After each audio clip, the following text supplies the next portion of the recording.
وهدى ورحمة للمؤمنين. اعوذ باللہ من الشیطان الرجیم، بسم اللہ الرحمن الرحیم۔ چلیے آگے چلتے ہیں، آیت نمبر 124 پڑھتے ہیں۔ اذ تقول للمؤمنین، جب تم کہہ رہے تھے مومنوں کو، نبی صلی اللہ علیہ وآلہ وسلم مومنوں کو کہہ رہے تھے، الن یکفیکم، کیا کافی نہیں ہے تم کو، ان یمدکم ربکم، کہ تمہاری مدد کرے تمہارا رب، بِثَلَاثَةِ آلَافٍ مِّنَ الْمَلَائِكَةِ مُنزِلِينَ، 3,000 فرشتوں سے اتارے ہوئے، یعنی اللہ تعالیٰ مومنوں کی ڈھارس بندھا رہے ہیں، نبی صلی اللہ علیہ وسلم ان کے حوصلے بلند کر رہے ہیں کہ تعداد کے کم ہونے پر فکر نہ کرو، کیونکہ ظاہر ہے جب 1,000 کی آرمی میں سے 300 لوگ نکل گئے ہوں گے تو باقی کے جو مسلمان تھے ان کے حوصلے کم ہوئے ہوں گے نا۔ آلریڈی مسلمان کم تھے دشمن کے مقابلے میں، دشمن کی تو تقریباً 3,000 کی آرمی کھڑی تھی سامنے، تو مسلمانوں کو یہ ہوا ہوگا کہ 300 لوگ ہمارے میں سے چلے گئے، ہم تو آلریڈی کم تھے۔ تو نبی صلی اللہ علیہ وسلم ان کے حوصلے بلند کرنے کے لیے کہہ رہے ہیں، کیا ہوا اگر کم تعداد ہے، اللہ 3,000 فرشتوں کی آرمی بھیج دیں گے تمہاری مدد کے لیے۔ سامنے 3,000 تھے نا کفار، تو اسی مناسبت سے بات ہو رہی ہے، 3,000 فرشتے آ جائیں گے تمہارے ساتھ مقابلہ کرنے کے لیے۔ فکر کس بات کی ہے؟ بس حوصلہ بلند رکھو، یعنی کافروں کا جو ڈر مسلمانوں کے دل میں آیا ہوگا نا، وہ ڈر نکالا جا رہا ہے۔ اور یہ سب کچھ معجزات ہوئے ہیں بدر کے اندر، بدر میں ایسے ایسے معجزات ہوئے، کفار جو تھے وہ مسلمانوں کو اپنے سے ڈبل محسوس کر رہے تھے، جب کافر دور سے دیکھ رہے تھے نا مسلمانوں کو، انہیں ایسے لگ رہا تھا بہت زیادہ مسلمان ہیں، ادھر سے مسلمانوں کو کفار اللہ تعالیٰ تھوڑے کر کے دکھا رہے تھے، اور میدان جنگ میں دشمنوں کے ہاتھ پاؤں گردنیں کٹ کٹ کے گر رہی تھیں، پتہ ہی نہیں چل رہا تھا کہ کون کر رہا ہے، اللہ کے فرشتے میدان میں اترے ہوئے تھے۔ اصل میں نا ہمارے اندر یقین کی کمی ہوتی ہے، خیر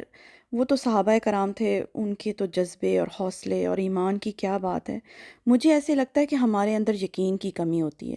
اب دیکھیں نا، اللہ کا تو ایک فرشتہ ہی اگر اتر آئے تو وہی کافی ہے پوری دشمن کی فوج سے نمٹنے کے لیے،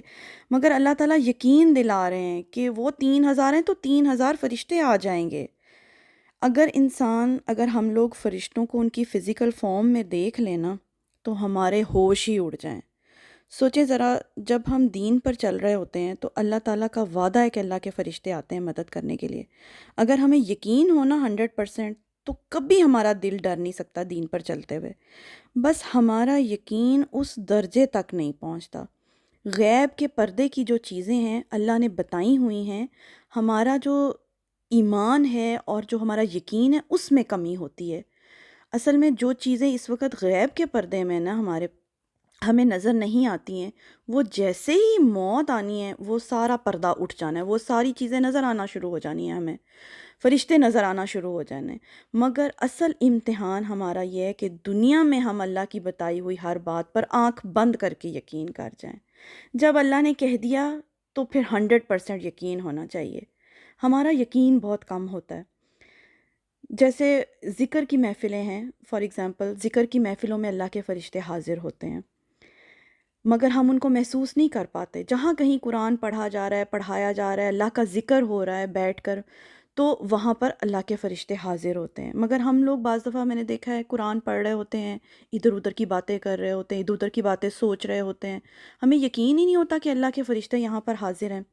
اسی سے مجھے یاد آیا، ایک بار میں کلاس میں پڑھا رہی تھی، قرآن پڑھا رہی تھی، تو سامنے ایک دو کرسیوں پہ 2 لوگ بیٹھے ہوئے تھے، تو میری بیٹی مجھے کہتی ہے کہ ماما آج تو بہت کم لوگ سننے کے لیے آئے ہیں، پیچھے پوری کلاس میں کرسیاں لگی ہوئی۔ تو میں نے ایک لمحے کے لیے سوچا کہ اگر مجھے اتنا یقین ہونا کہ ادھر ہر کرسی پہ فرشتہ بیٹھا ہوا ہے، یعنی اگر تو مجھے نظر آ جائے نا وہ سارے فرشتے ہی، تو میرا تو شاید دم ہی نکل جائے۔ یہ اللہ کا بہت بڑا ہم پر احسان ہے کہ بہت ساری چیزیں پردے میں ہیں، ہم اگر دیکھ لیں ان کو فرشتوں کو تو ہمارے ہوش ہی اڑ جائیں، لیکن ہمارا یقین ہونا چاہیے کہ اللہ کے فرشتے موجود ہیں۔ اسی سے مجھے یاد آیا، ایک صحابی تھے، ان کا نام نہیں مجھے یاد آ رہا، ان کے جنازے میں نبی علیہ السلام جو ہیں وہ پنجوں کے بل چل رہے تھے، تو صحابہ کرام جو تھے وہ نبی صلی اللہ علیہ وسلم کی ہر حرکت کو نوٹس کرتے تھے نا، تو انہوں نے پوچھا یا رسول اللہ آپ پنجے کے بل کیوں چل رہے ہیں، پاؤں کیوں نہیں زمین پہ رکھ رہے؟ تو نبی صلی اللہ علیہ وسلم نے کہا کہ اگر میں تمہیں بتا دوں یا دکھا سکوں نا کہ اتنے اللہ تعالیٰ کے فرشتے زمین پر اس وقت اترے ہوئے ہیں کہ پورا پاؤں رکھنے کی بھی جگہ نہیں ہے زمین پہ۔ سبحان اللہ، اصل میں ہم لوگ دیکھ نہیں پاتے چیزوں کو، اس لیے ہمارا یقین جو ہے وہ کمزور ہو جاتا ہے۔ تو اللہ تعالیٰ یہی بات بس اس آیت میں بتا رہے ہیں کہ بس جم جاؤ، حوصلہ رکھو اور اللہ پہ توکل رکھو۔ دین پر چلنا کوئی مشکل نہیں ہے اگر ہمارے اندر یقین پورا ہو تو اللہ تعالیٰ کے فرشتے آ جائیں گے مدد کرنے کے لیے۔ تو بڑی زبردست آیت ہے۔ تو انشاءاللہ تعالیٰ آگے چلیں گے، ابھی ٹائم پورا ہو گیا ہے۔ سبحانک اللہم و بحمدک، اشہد ان لا الہ الا انت، استغفرک و اتوب الیک۔